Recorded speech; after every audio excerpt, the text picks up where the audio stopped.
అదే RTV app వార్తల్ని క్షణాల్లో చదివే అవకాశం ఉంటుంది. ఒక న్యూస్ పేపర్, ఒక టెలివిజన్ ఛానల్ మీ చేతుల్లో ఎప్పుడూ ఉంటాయి. అసెంబ్లీ సమావేశాల్లో భాగంగా గవర్నర్ ప్రసంగాన్ని వైసీపీ బాయ్కాట్ చేసి బయటికి వెళ్ళినటువంటి పరిస్థితి ఉంది. ఏదైతే అసెంబ్లీలో వైసీపీ తీరుపై మనతో మాట్లాడటానికి నరసరావుపేట ఎమ్మెల్యే అరవింద్ బాబు ఉన్నారు. సార్ చెప్పండి, ఏదైతే వైసీపీ గత అసెంబ్లీ సమావేశాలను బహిష్కరించింది, ఇప్పుడు అసెంబ్లీ సమావేశాలకు వచ్చినట్లు వచ్చి గవర్నర్ ప్రసంగాన్ని బహిష్కరించు వెళ్ళిపోయినటువంటి పరిస్థితి ఉంది. అసెంబ్లీలో వైసీపీ ఎమ్మెల్యేల తీరును ఎలా చూస్తారు? జగన్మోహన్ రెడ్డి కానీ వాళ్ళ ఎమ్మెల్యేలు ఎమ్మెల్సీలు తీరు మారలేదు.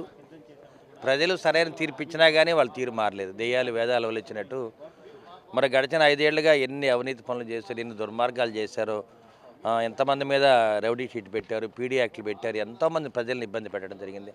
ఆఖరికి జర్నలిస్టులు కూడా ఎంతో ఇబ్బంది పెట్టారు. అటువంటి జగన్మోహన్ రెడ్డి కానీ వాళ్ళ వైసీపీ నాయకులు కానీ ఒకసారి తెలుసుకోవాలి. ప్రజలు సరైన తీర్పు ఇచ్చారు. సేవ్ డెమోక్రసీ అనే మీరు నినాదం చేస్తూ ఉన్నారు. కానీ డెమోక్రసీని సేవ్ చేయడానికి మిమ్మల్ని దూరంగా పెట్టడం జరిగింది. కనీసం ప్రతిపక్ష హోదా కూడా రాకుండా మీరు 11 సీట్లతో ప్రతిపక్ష హోదాలో లేరు. ప్రతిపక్ష హోదా ఇవ్వమని మీరు అడుగుతూ ఉన్నారు స్పీకర్ గారిని. కానీ ప్రతిపక్ష హోదా రావాలంటే మీరు పోరాటం చేయండి, ప్రజల్లో ఉండండి. మళ్ళీ 2029లో ప్రతిపక్ష హోదాలో కూర్చోండి. మళ్ళీ 2029లో కూడా ఉమ్మడి కూటమి ఏర్పడుద్ది. ఉమ్మడి కూటమి గవర్నమెంటే వస్తుంది. చంద్రబాబు నాయుడు గారు మళ్ళీ ముఖ్యమంత్రిగా ఉంటారు. ఇది తెలుసుకోవాలి. ఎందుకంటే ఇవాళ ఉమ్మడి కుటుంబంలో ఉన్న అందరు ఎమ్మెల్యేలు కూడా నీతి నిజాయితీ ఉన్న మనుషులు, ప్రజలకు దగ్గరలో ఉన్నాడు. ఎక్కడ కూడా అవినీతి ఆరోపణలు లేవు. ఇటువంటి టైంలో మరి మంచి విజన్ ఉన్న నారా చంద్రబాబు నాయుడు గారు అమరావతిని కట్టుకోవడానికి, పోలవరం నిర్మించుకోవడానికి ప్రయత్నం చేస్తున్నారు. కాబట్టి మీరు ప్రజలకు అండగా ఉండండి, ప్రభుత్వానికి అండగా ఉండండి, ప్రజలతో మమైకమని చెప్పి మరి జగన్మోహన్ రెడ్డిని మేము కోరుతూ ఉన్నాము. అంటే ఇక్కడ ప్రధానంగా వైసీపీ వాళ్ళు డిమాండ్ చేస్తుంది, ప్రతిపక్ష హోదా మా కోసం కాదు, ప్రతిపక్ష హోదా మేము అడుగుతుంది ప్రజల కోసం. ఒక సాధారణ ఎమ్మెల్యేగా ఉంటే కొద్ది సమయమే ఉంటుంది.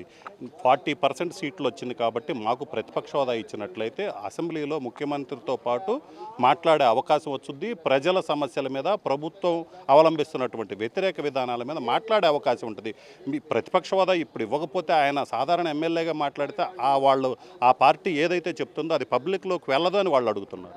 అటువంటిది ఏం లేదండి. ప్రతిపక్ష హోదా వచ్చే చట్టపరంగా మీకు అవకాశం లేదు. మీకు 11 సీట్లే వచ్చినాయి. 18 సీట్లు దాటితే మీకు ప్రతిపక్ష హోదా వస్తుంది.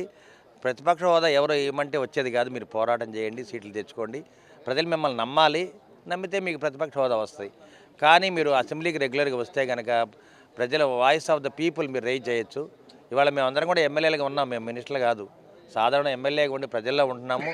ప్రజలకు ఏం కావాలో దగ్గరుండి చేస్తూ ఉన్నాము. ఇవాళ మహాశివరాత్రి సందర్భంగా కోటప్పకొండ దగ్గర మేము అన్ని అభివృద్ధి పనులు చేయడం జరిగింది. గడిచిన 5 ఏళ్లుగా కోటప్పకొండ తిరణాలని సరైన రీతిలో జరపకుండా, సరైన వ్యవస్థ లేకుండా మీరు చేయడం జరిగింది. ఇవాళ 5 ఏళ్ల తర్వాత మేము కోటప్పకొండ ఎంత అందంగా తీర్చిదిద్దామంటే ఇవాళ ప్రతి రోడ్డు కూడా అద్దంలో చూసుకోవచ్చు. ఆ విధంగా ఉంది, అద్దంలాగా. అదేవిధంగా మంచినీటి చెరువులు కానీ ఆనాడు టీడీపీ గవర్నమెంట్ కొడాలి గారి హయాంలో ఏ విధంగా అభివృద్ధి చేశామో ఇవాళ మళ్ళీ దాన్ని తిరిగి చూపిస్తున్నాము.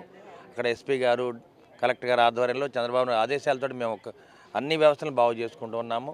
అదేవిధంగా రేపు రాబోయే కాలంలో రైతులకి మరి ఇరిగేషన్ వ్యవస్థ కానీ, చదువుకునే బిడ్డలకి, సాఫ్ట్వేర్ పిల్లలకి ఉద్యోగాలు రావడానికి ఇన్ని కూడా దగ్గరుండి మరి మంచి చేయడానికి ప్రభుత్వాన్ని, మరి మంచి ప్రభుత్వం ఇది. ఉమ్మడి కుటుంబం ద్వారా చంద్రబాబు నాయుడు గారి మీద ప్రజలకు నమ్మకం ఉంది. కాబట్టి మరి జగన్మోహన్ రెడ్డి ఒకసారి తెలుసుకోవాలి. మీరు దుర్మార్గపు ఆలోచనతో, అవినీతి పనులతో మీరు అడిగింటిపోయారు. కాబట్టి రాబోయే కాలంలో కూడా ప్రజలు ఇంకా సరైన తీర్పిస్తారు.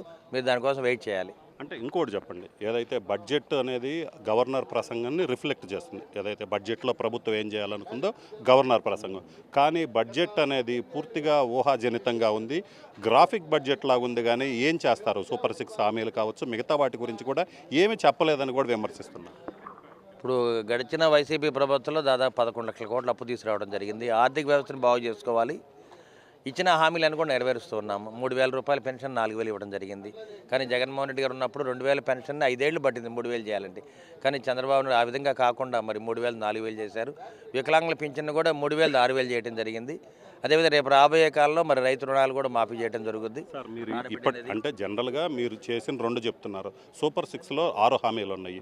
అందుట్లో ప్రధానమైన హామీలు ఏదైతే తల్లికి వందనం కావచ్చు, అన్నదాత సుఖీభావ. సో ఇప్పటికీ మీది 9 నెలలు అయింది, ఇప్పటికీ అది చెయ్యట్లేదు అని వాళ్ళు అడుగుతున్నారు. మేము చేస్తాం. ఇచ్చిన హామీలు నెరవేరుస్తారు చంద్రబాబు నాయుడు గారు. అదేవిధంగా తల్లికి వందనం కానీ ఆడబిడ్డ నిధి ఇవన్నీ కూడా మేము ఏర్పాటు చేస్తాం. తప్పనిసరిగా రైతులకు 20,000 రూపాయలు 2 రుణాలు ఇస్తామని చెప్పి అది కూడా మేము నెరవేరుస్తాం. జూన్ కల్లా వీటన్నిటి కూడా హామీలు నెరవేరుస్తామని చంద్రబాబు నాయుడు చెప్పడం జరిగింది. ఎందుకంటే ఆర్థిక వ్యవస్థ పూర్తిగా దెబ్బతింది కాబట్టి ఆర్థిక వ్యవస్థని సరైన రీతిలో ముందుకు గాటిన పడేయడానికి చంద్రబాబు నాయుడు గారు, పవన్ కళ్యాణ్ గారు పూర్తిగా పోరాటం చేస్తున్నారు కాబట్టి తప్పనిసరిగా ప్రజల పక్షాన ఉంటాం. ప్రజలు మేము ఇచ్చిన ఏదైతే హామీలు ఉన్నాయో వాటిని నెరవేరుస్తాం. సో ఇది పరిస్థితి. మొత్తం మీద అయితే మాత్రం ఖచ్చితంగా గతంలో వైసీపీ ప్రభుత్వం చేసినటువంటి దుర్మార్గాల వల్లనే వాళ్ళకి ఈరోజు 11 సీట్లు వచ్చాయి.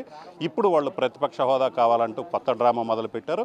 అలాగనే గవర్నర్ ప్రసంగాన్ని కూడా బాయ్కాట్ చేసినటువంటి పరిస్థితి ఉంది. వాళ్ళు ప్రజల కోసం ప్రజలతో కోసం పోరాడాలే తప్ప ఈ విధంగా దుష్ప్రచారం చేస్తే ఒరిగేదేమీ లేదు. వచ్చే ఎన్నికల్లో వాళ్ళకి 11 సీట్లు కూడా రావు. అలాగనే ఖచ్చితంగా తాము ఏదైతే హామీలు ఇచ్చామో సూపర్ 6 హామీలు ఇప్పటికే 2 నెరవేర్చాం. మిగతావి కూడా ఏదైతే నెక్స్ట్ ఫైనాన్షియల్ ఇయర్ లోపు ఖచ్చితంగా సూపర్ 6 హామీలు ఏదైతే కూటమి ప్రభుత్వం ఇచ్చిందో అన్ని హామీలు కూడా నెరవేర్స్తామని చెప్తున్నారు. కెమెరామెన్ ప్రసాద్తో రామారావు, ఆర్టీవీ అసెంబ్లీ నుంచి. మరిన్ని వీడియోస్ కోసం ఛానల్ ని సబ్స్క్రైబ్ చేయండి. లేటెస్ట్ అప్డేట్స్ కోసం వాట్సాప్ ఛానల్ ని ఫాలో అవ్వండి. ఆ లింక్ డిస్క్రిప్షన్ లో ఉంది.